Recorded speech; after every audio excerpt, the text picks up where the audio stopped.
Chapter 6. Prison Animals. The purchase of sorrel, an event which took place shortly afterwards in the prison, occupied and entertained the prisoners far more agreeably than the grand visit. We kept a horse in the prison for bringing water, carrying away refuse and such things. A convict was told off to look after it. He used to drive it, too, accompanied, of course, by a guard. There was a great deal of work for our horse, both in the morning and in the evening. The former sorrel had been in our service for a long time. It was a good horse, but worn out. One fine morning, just before St. Peter's Day, this old sorrel fell down after bringing in the barrel of water for the evening, and died within a few minutes. They were sorry for him. They all collected around him, discussing and disputing. The old cavalrymen, the gypsies, and the veterinary surgeons among us showered great erudition as regards horses on the occasion, and even came to abusing one another. But they did not get old Sorrel onto his legs again. He lay dead with distended belly, which they all seemed to feel bound to poke at with their fingers. The major was informed of this act of God, and he at once decided that a new horse should be bought. On the morning of St. Peter's Day after Mass, when we were all assembled together, horses for sale were led in. It was a matter of course that the convicts themselves should make the selection. There were some genuine connoisseurs in horseflesh amongst us, and to deceive 250 men who were specialists on the subject would be difficult. Kirghiz nomads, horse dealers, gypsies, and townspeople turned up with horses. The convicts awaited with impatience the arrival of each fresh horse. They were as happy as children. What flattered them most of all was that they were buying a horse as though for themselves, as though they were really paying for it out of their own money, and had a full right to buy it like free men. 3 horses were led in and taken away before they settled upon the 4th. The dealers who came in looked about them with some astonishment and even timidity, and glanced round from time to time at the guards who led them in. A rabble of 200 of these fellows, shaven, branded, and fettered, at home in their own prison nest, the threshold of which no one ever crosses, inspired a certain sort of respect. Our fellows invented all sorts of subtleties by way of testing each horse that was brought. They looked it over and felt it in every part, and what is more, with an air as businesslike, as serious and important, as though the welfare of the prison depended upon it. The Circassians even took a gallop on the horse. Their eyes glowed, and they gabbled in their incomprehensible dialect, showing their white teeth and nodding with their swarthy, hook-nosed faces. Some of the Russians kept their whole attention riveted upon the Circassians' discussion, gazing into their eyes as though they would jump into them. Not understanding their language, they tried to guess from the expression of their eyes whether they had decided that the horse would do or not, and such strained attention might well seem strange to a spectator. One wonders why a convict should be so deeply concerned in the matter, and a convict so insignificant, humble, and downtrodden that he would not have dared to lift up his voice before some of his own comrades, as though he had been buying a horse for himself, as though it made any difference to him what sort of horse were bought. Besides the Circassians, the former horse dealers and gypsies were the most conspicuous. They were allowed the first word. There was even something like a chivalrous duel between 2 convicts in particular. Kulikov, who had been a gypsy horse stealer and horse dealer, and a self-taught vet, a shrewd Siberian peasant who had lately come to the prison and had already succeeded in carrying off all Kulikov's practice in the town.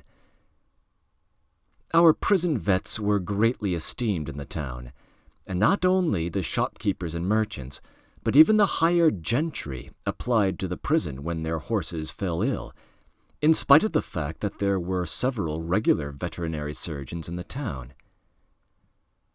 Kulikov had had no rival until Yolkin, the Siberian peasant, had appeared upon the scene. He had a large practice and was, of course, paid for his services. He was a terrible gypsy and charlatan, and knew much less than he pretended. As far as money went, he was an aristocrat among us, and by his experience, intelligence, audacity, and determination, he had long won the involuntary respect of all the convicts in the prison. He was listened to and obeyed among us. But he talked little. He spoke as though he were making one a present of his words, and only opened his lips on the most important occasions. He was a regular fop, but he had a great deal of genuine energy. He was no longer young, but very handsome and very clever. He behaved to us convicts of the upper class with a sort of refined courtesy, and at the same time with extraordinary dignity. I believe that if he had been dressed up and introduced into some club in Moscow or Petersburg as a count, he would have been quite at home even there, would have played whist, would have talked well, speaking little but with weight, and that perhaps it would not have been detected all the evening that he was not a count but a tramp. I am speaking seriously. He was so clever, resourceful, and quick-witted. Moreover, he had excellent manners and a good deal of style. He must have had many experiences of different kinds in his life. But his past was wrapped in the mists of obscurity. He was in the special division.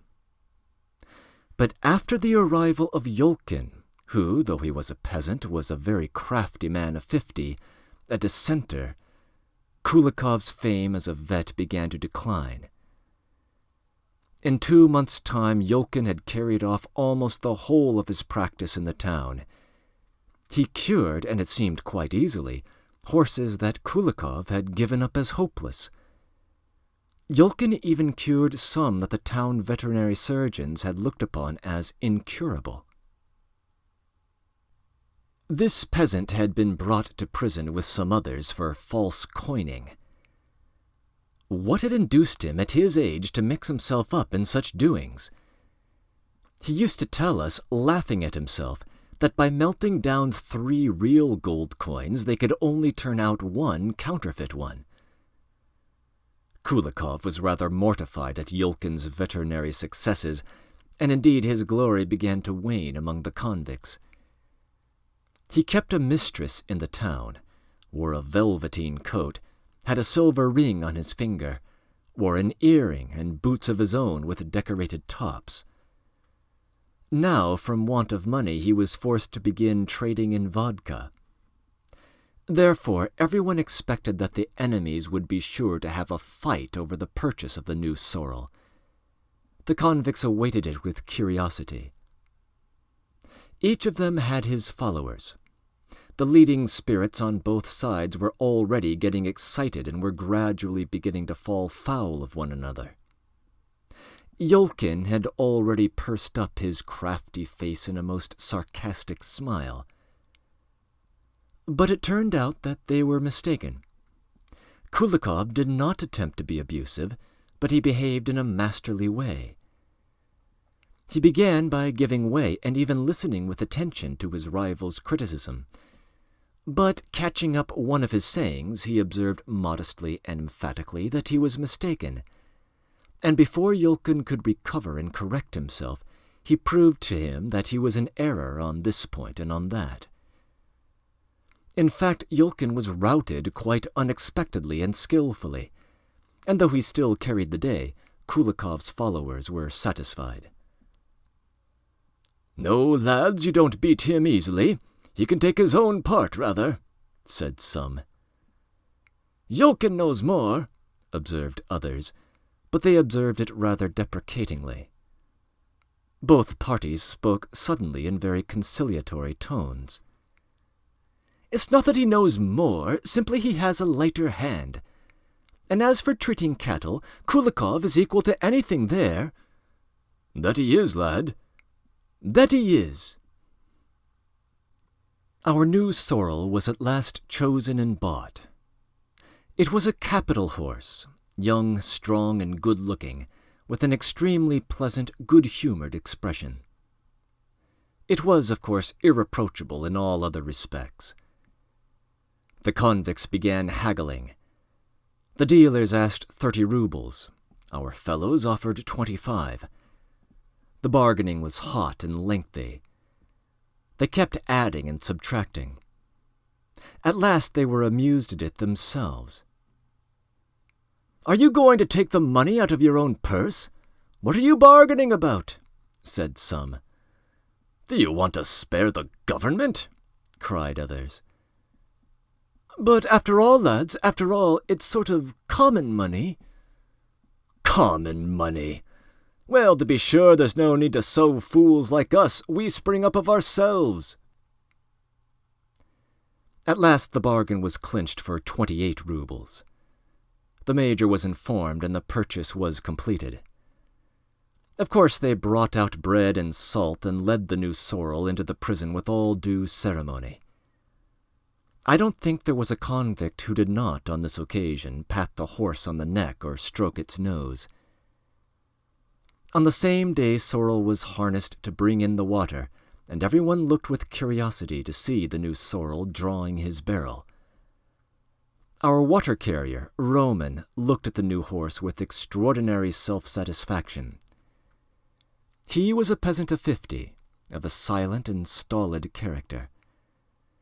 And all Russian coachmen are of a very sedate and even taciturn character, as though it were really the case that constant association with horses gave a man a special sedateness and even dignity.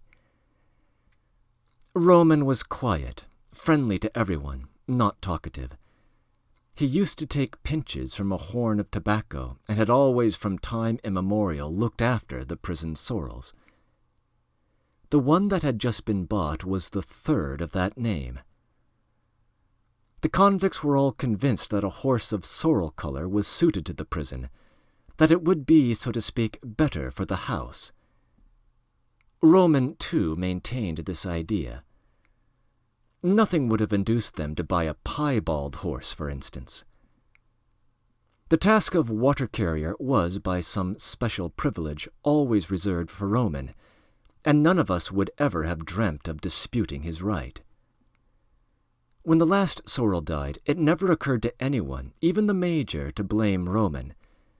It was God's will, that was all about it, and Roman was a good driver. Soon the new sorrel became the favorite of the prison. Though the convicts are a rough set of men, they often went up to stroke him. It sometimes happened that Roman, returning from the river with the water, got down to close the gate which the sergeant had opened for him, and Sorrel would stand still in the yard with the barrel, waiting for him, and looking towards him out of the corner of his eyes.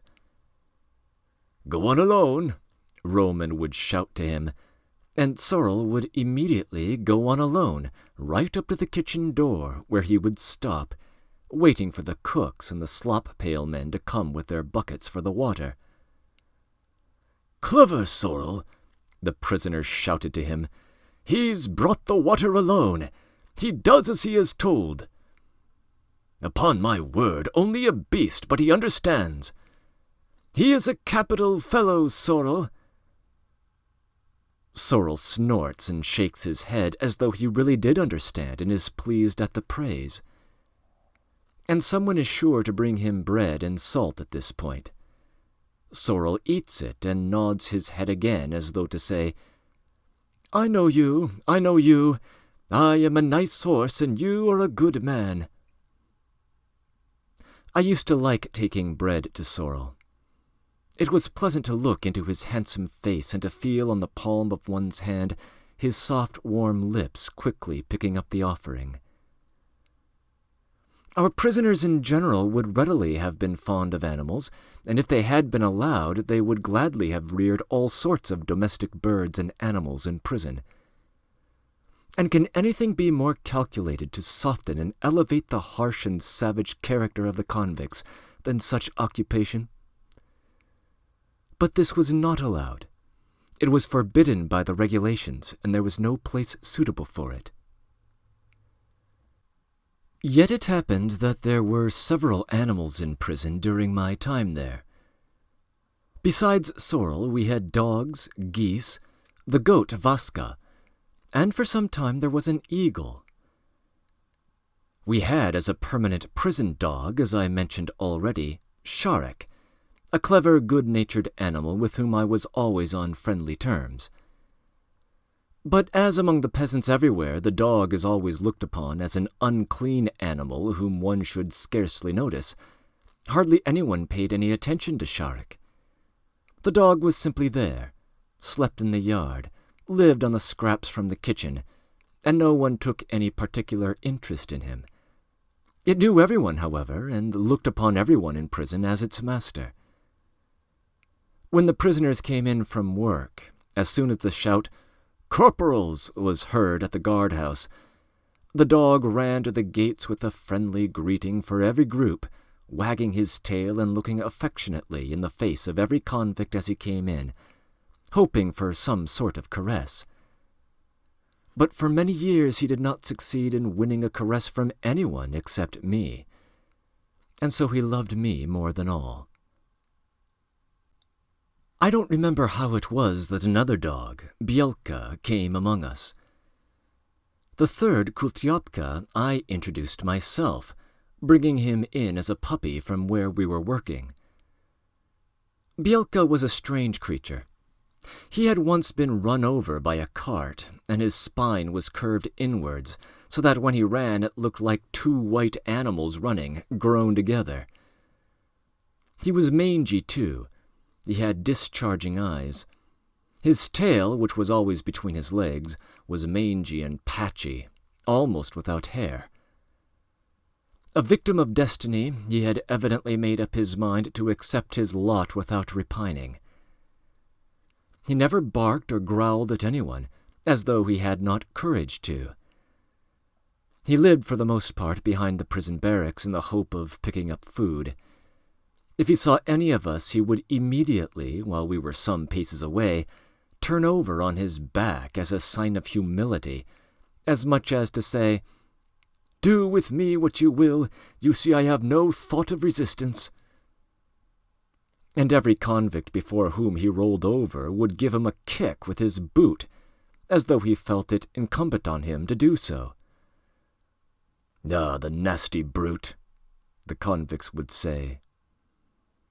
But Belka did not even dare to squeal, and if the pain was too much for him, would give a muffled plaintive whine. He would roll over in the same way before Sharek or any other dog when anything called him outside the prison walls. He used to turn over and lie humbly on his back when some big, long-eared dog rushed at him, growling and barking. But dogs like humility and submissiveness in their fellows. The savage dog was at once softened and stood with some hesitation over the submissive creature lying before him with his legs in the air, and slowly, with great curiosity, he would begin sniffing him all over.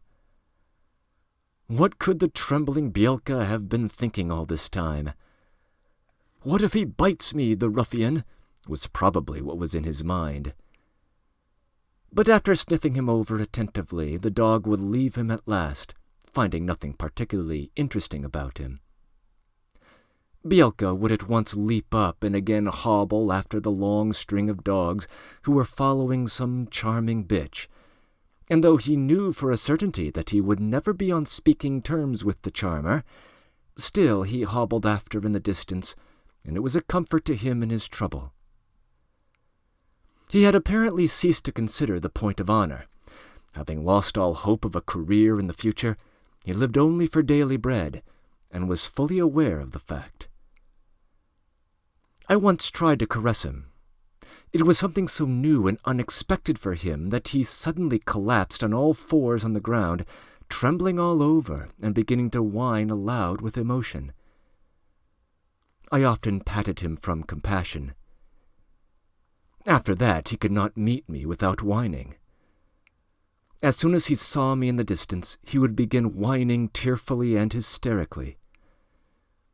He ended by being killed by dogs on the rampart outside the prison. Kulikov was a dog of quite a different character. Why I brought him from the workshop into the prison when he was still a blind puppy, I don't know. I liked feeding him and bringing him up. Sharek at once took Kulikov under his wing and used to sleep with him. When Kulikov began to grow up, Sharek would let him bite his ears, pull his coat, and play with him, as grown-up dogs usually play with puppies. Strange to say, Kulikov hardly grew at all in height, but only in length and breadth. His coat was shaggy and of a light mouse color.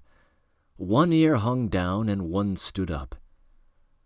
He was of a fervent and enthusiastic disposition like every puppy, who will as a rule squeal and bark with delight at seeing his master, dart up to lick his face and be ready to give the rein to all his other emotions, feeling that the proprieties are not to be considered and that all that matters is to show his enthusiasm. Wherever I might be, if I called, "Kulikov," he would appear at once round some corner as though he had sprung out of the earth, and would fly to me with squealing rapture, turning somersaults and rolling over like a ball as he came. I was awfully fond of this little monster. It seemed as though fate had nothing in store for him but joy and prosperity. But one fine day, a convict called Dostoevsky, who made women's shoes and tanned skins, happened to take special notice of him. An idea seemed to strike him. He called Kulikov to him, felt his coat, and rolled him on his back in a friendly way. Kulikov, suspecting nothing, squealed with delight. But next morning he disappeared. I looked for him for a long time. He had utterly vanished. And only a fortnight later all was explained. Dostoevsky had taken a particular fancy to Kulikov's coat. He skinned him, tanned the skin, and lined with it the warm velvet boots which had been bespoken by the auditor's wife. He showed me the boots when they were finished. The dogskin lining looked wonderfully well. Poor Kulikov. Many prisoners tanned skins, and they often brought into the prison dogs with good coats, who instantly disappeared. Some of these dogs were stolen, some even bought. I remember once seeing two convicts behind the kitchen consulting together and very busy about something. One of them held by a string a magnificent big black dog, evidently of an expensive breed. Some rascal of a servant had brought it from his master's and sold it for about 6 pence to our shoemakers. The convicts were just going to hang it. This was a thing very easily done. They would strip off the skin and fling the dead body into the big, deep cesspool in the furthest corner of the prison yard, which stank horribly in the hottest days of summer. It was rarely cleaned out. The poor dog seemed to understand the fate in store for it. It glanced at each of the three of us in turn with searching and uneasy eyes, and from time to time ventured to wag its drooping, bushy tail, as though trying to soften us by this sign of its trust. I made haste to move away, and they no doubt finished the job to their satisfaction. It was by chance that we came to keep geese. Who first introduced them and to whom they really belonged, I don't know, but for some time they were a source of great diversion to the convicts, and even became familiar objects in the town. They were hatched in the prison and were kept in the kitchen. When all the goslings were full grown, they all used to follow the convicts to work in a flock. As soon as the drum sounded and the prisoners began to move towards the gates, our geese would run after us, cackling, fluttering their wings one after another, leaping over the high sill of the gate, and would unhesitatingly turn towards the right wing, and there draw up and wait till the convicts were ready to start. They always attached themselves to the largest party, and while the convicts were at work, they would graze close by. As soon as the party began to move off again towards the prison, the geese started too. It was reported in the fortress how the geese followed the convicts to work. "Hullo, here are the convicts with their geese," people would say when they met them. "How did you train them?" "Here's something for the geese," another would add, and give us alms. But in spite of their devotion, they were all killed for some feast day.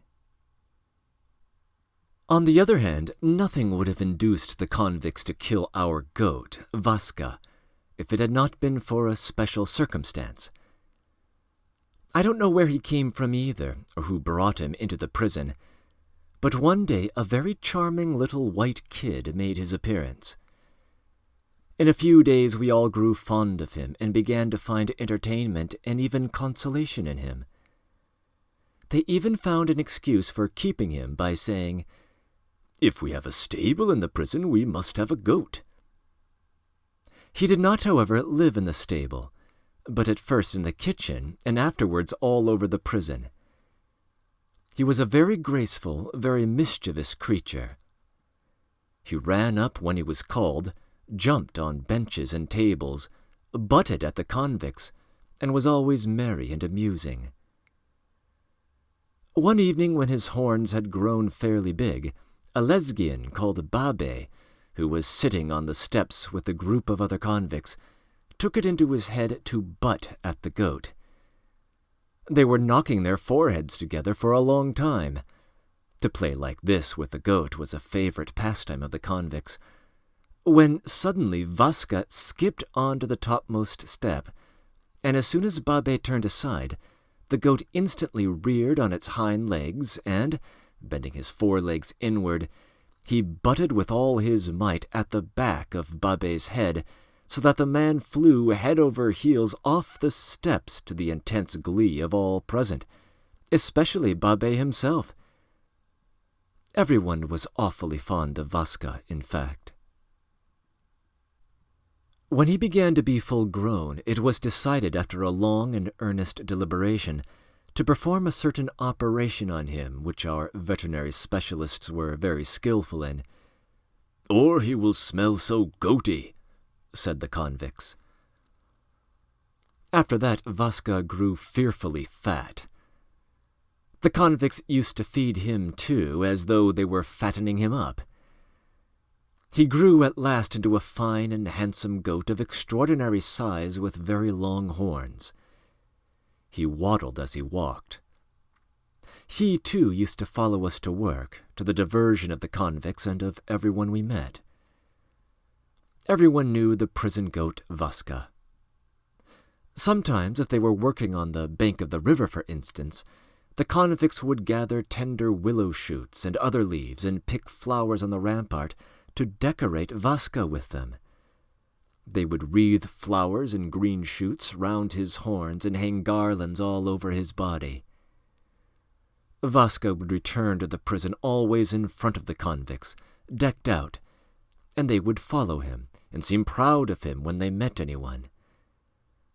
This admiration for the goat reached such a pitch that some of our men, like children, suggested that they might gild Vaska's horns. But they only talked of doing this. It was never actually done. I remember, however, asking Akim Akimich, who, after II.VI, was our best gilder, whether one could really gild goats' horns. At first he looked attentively at the goat, and after serious consideration, he replied that it was perhaps possible, but that it would not be lasting and would besides be utterly useless. With that, the matter dropped. And Vaska might have lived for years in the prison and would perhaps have died of shortness of breath. But one day, as he was returning home decked out with flowers at the head of the convicts, he was met by the major in his droshky. "Stop!" he roared. "Whose goat is it?" It was explained to him. "What? A goat in the prison and without my permission? Sergeant!" The sergeant came forward, and the order was promptly given that the goat should be immediately killed, that the skin should be sold in the market, and the money for it be put into the prison purse, and that the meat should be served out to the convicts in the soup. There was a great deal of talk and lamentation in the prison, but they did not dare to disobey. Vaska was slaughtered over the cesspool in the yard. One of the convicts bought the whole of the meat, paying 1.5 rubles for it into the prison purse. With this money they bought rolls, and the convict sold the meat in portions to the prisoners to be roasted. The meat turned out really to be exceptionally good. We had for some time in the prison an eagle, one of the small eagles of the steppes. Someone brought him into the prison wounded and exhausted. All the prisoners crowded round him. He could not fly. His right wing hung down on the ground. One leg was dislocated. I remember how fiercely he glared at us, looking about him at the inquisitive crowd, and opened his crooked beak, prepared to sell his life dearly. When they had looked at him long enough and were beginning to disperse, he hopped limping on one leg and fluttering his uninjured wing to the furthest end of the prison yard, where he took refuge in a corner right under the fence. He remained with us for 3 months, and all that time would not come out of his corner. At first the convicts often went to look at him and used to set the dog at him. Sharuk would fly at him furiously, but was evidently afraid to get too near. This greatly diverted the convicts. "Savage creature! He'll never give in," they used to say. Later, Sharuk began cruelly ill-treating him. He got over his fear, and when they set him on the eagle, he learnt to catch him by his injured wing. The eagle vigorously defended himself with his beak, and, huddled in his corner, he looked fiercely and proudly like a wounded king at the inquisitive crowd who came to stare at him. At last everyone was tired of him. Everyone forgot him, abandoned him. Yet every day there were pieces of fresh meat and a broken pot of water near him. So someone was looking after him. At first he would not eat, and ate nothing for several days. At last he began taking food, but he would never take it from anyone's hand or in the presence of people. It happened that I watched him more than once. Seeing no one and thinking that he was alone, he sometimes ventured to come a little way out of his corner and limped a distance of 12 paces along the fence. Then he went back and then went out again, as though he were taking exercise. Seeing me, he hastened back to his corner, limping and hopping, and throwing back his head, opening his beak, with his feathers ruffled, at once prepared for battle. None of my caresses could soften him. He pecked and struggled, would not take meat from me, and all the time I was near him he used to stare intently in my face with his savage, piercing eyes. Fierce and solitary he awaited death, mistrustful and hostile to all. At last the convicts seemed to remember him, and though no one had mentioned him or done anything for him for 2 months, everyone seemed suddenly to feel sympathy for him.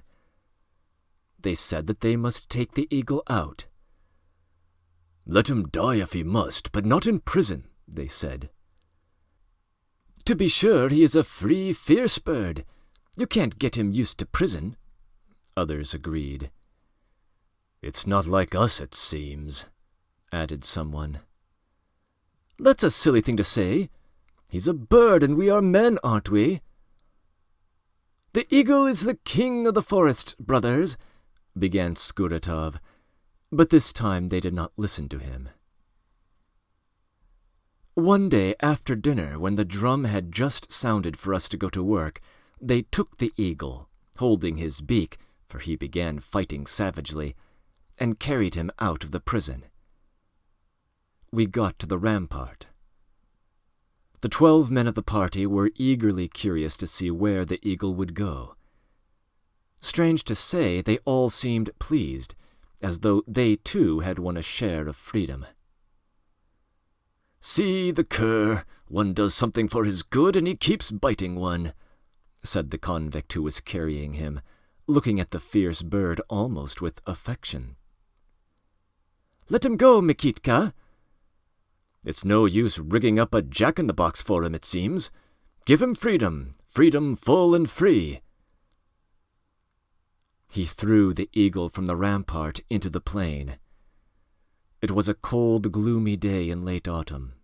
The wind was whistling over the bare plain and rustling in the yellow, withered, tussocky grass of the steppes.